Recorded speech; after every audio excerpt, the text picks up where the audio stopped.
En Abonar, pues queremos en este momento presentarles una propuesta de qué debería contener la inducción con el objetivo de que sus trabajadores, antes de iniciar las labores, ya tengan un conocimiento previo de los conceptos básicos de seguridad y salud en el trabajo.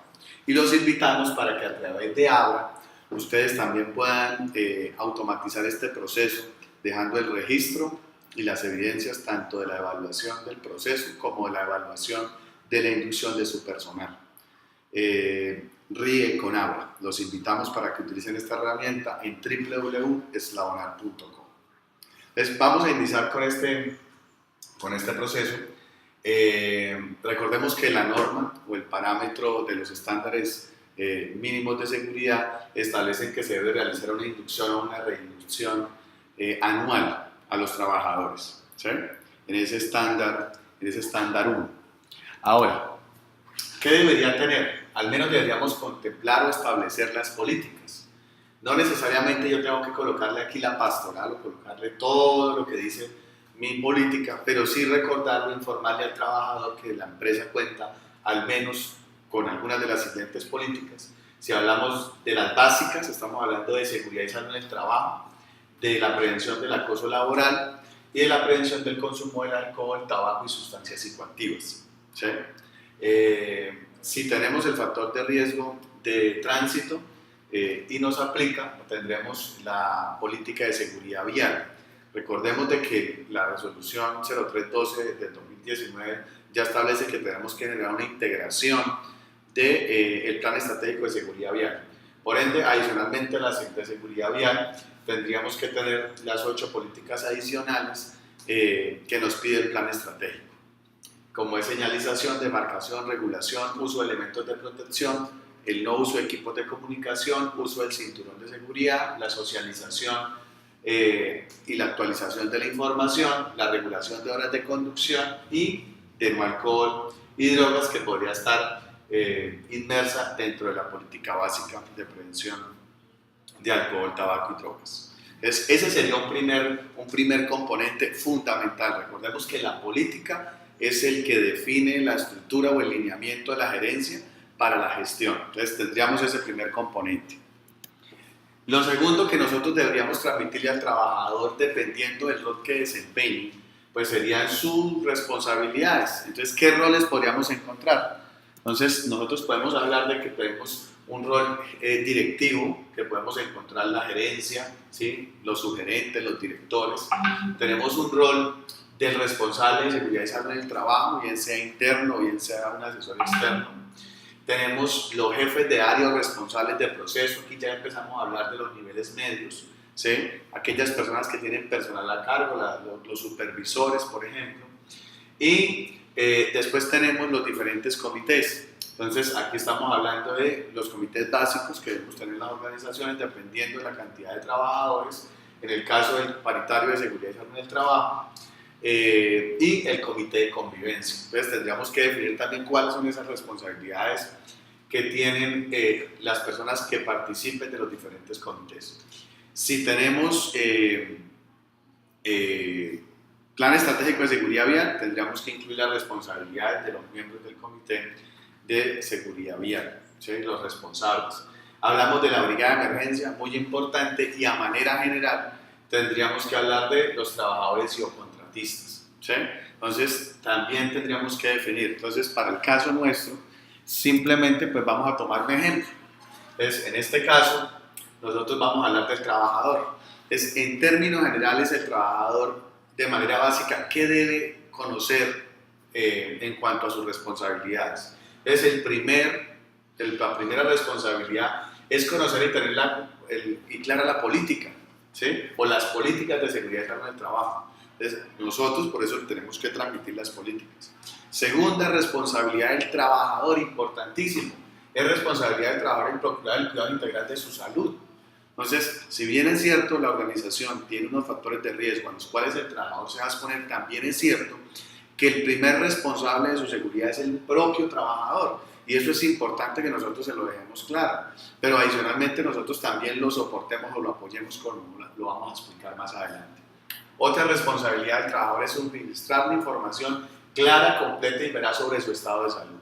Entonces, los trabajadores deben comprender desde el inicio de su labor, debemos recordarse manualmente, de que ellos deben informar el estado de salud, porque eso puede marcar la diferencia entre evitar el evento, ¿cierto? O la expresión del riesgo laboral, o el hecho de que la persona sufra una consecuencia. Entonces, sobre todo en aquellas actividades de alto riesgo, donde podamos manejar sustancias químicas, labores que sean críticas, el trabajador debe tener muy claro que debe informar sobre su estado de salud.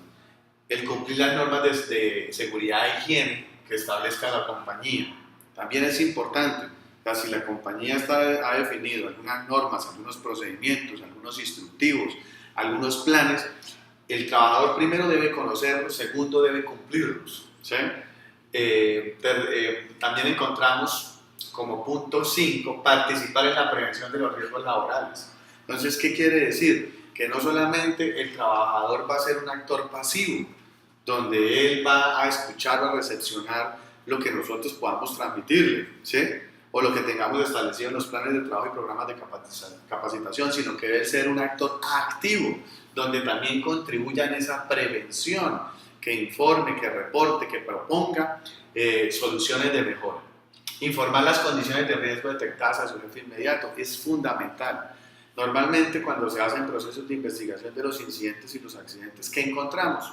Estamos encontrando que esa situación, por estadística también lo sabemos, ya se había presentado, pero probablemente había generado un incidente o habría generado un accidente leve que probablemente no se reportó, no se informó o no se investigó y por ende no se tomaron las medidas. Y por último,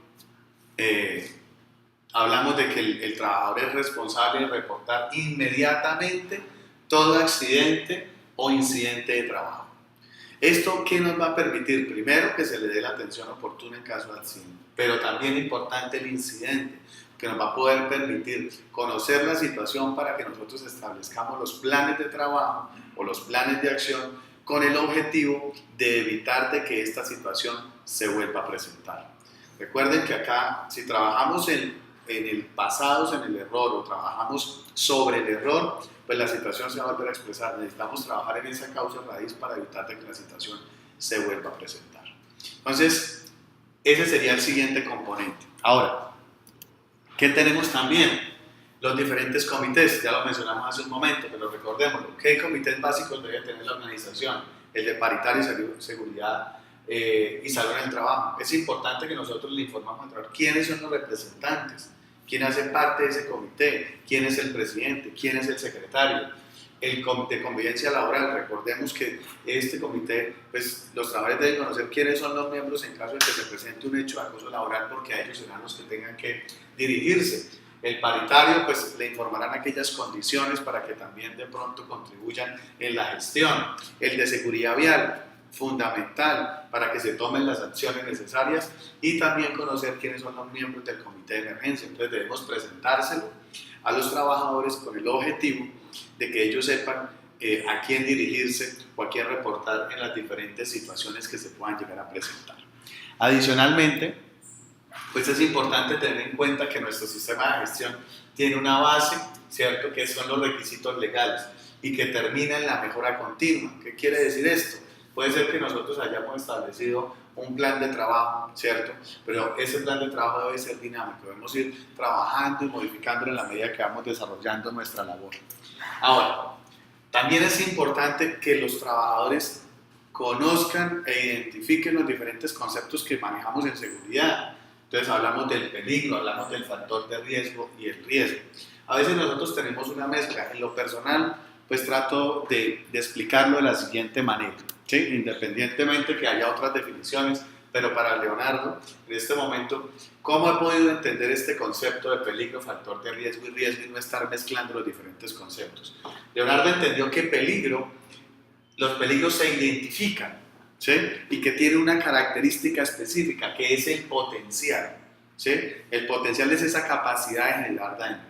Los factores de riesgo se clasifican. ¿Qué quiere decir? Yo puedo tener N cantidad de peligros, pero necesito agruparlos, ¿cierto? Y por eso los clasifico en estos factores de riesgo para poder realizar gestión. y poder determinar esa probabilidad y esa exposición que vayamos a tener nosotros en la ejecución de la tarea. Y por último, ¿qué tenemos? El riesgo. Entonces, ¿qué hago con el riesgo? Yo lo valoro, determino si es bajo, medio o alto, dependiendo de la metodología que apliquemos. ¿Qué quiere decir eso? Que el riesgo termina siendo un resultado. Entonces, en conclusión, en resumen, ¿qué podemos encontrar nosotros? Nosotros hacemos la identificación de esos peligros, que son las diferentes situaciones a las cuales podríamos estar expuestos. Después hacemos la clasificación de los factores de riesgo. ¿Sí? Acá podemos utilizar la GTC 45. Vamos a hacer una gestión, o sea, vamos a implementar unas medidas que nos permitan reducir la probabilidad de que ese peligro o ese factor de riesgo se exprese, ¿cierto? Y basado en eso hago una evaluación del riesgo y me va a dar un resultado que es el famoso nivel de riesgo, y ahí es donde es importante, acá es donde va a marcar la diferencia, porque aquí tengo que tomar la decisión. ¿La decisión de qué? De si acepto y ejecuto, o si definitivamente no acepto y retorno a mejorar los niveles de gestión que he establecido. Eso es importante, eso se lo debemos dejar claro al trabajador, y que ellos conozcan ese proceso para que también en el momento puedan tomar la mejor decisión. Eso va a marcar la diferencia. Entonces, hablamos de la GTC 45, hablamos de que hay un primer momento donde hacemos una caracterización. Decimos dónde se puede presentar el evento, cuál es el cargo, cuál es la tarea, si es de trabajo rutinario o no. Hacemos una clasificación, ¿cierto? Y hacemos una descripción, ¿sí?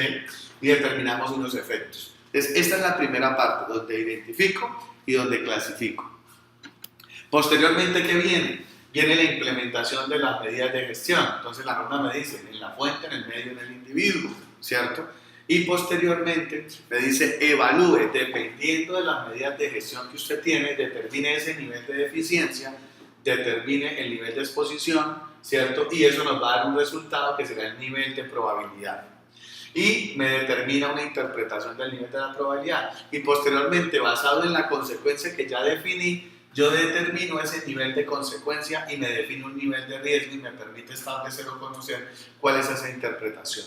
Entonces, estamos hablando de un tipo 2, significa que yo debo tener, es aceptable con controles, ¿cierto? Aplicando los controles existentes, pero debo también adicionalmente establecer unas medidas de intervención.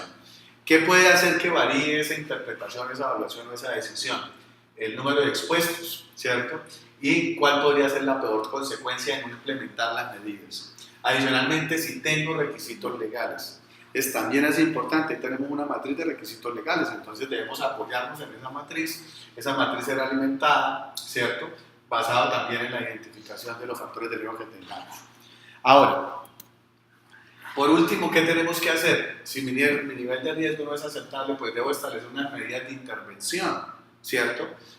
Y también debo tratar de reducir la probabilidad a través de estas medidas, y será mi plan de trabajo para el año.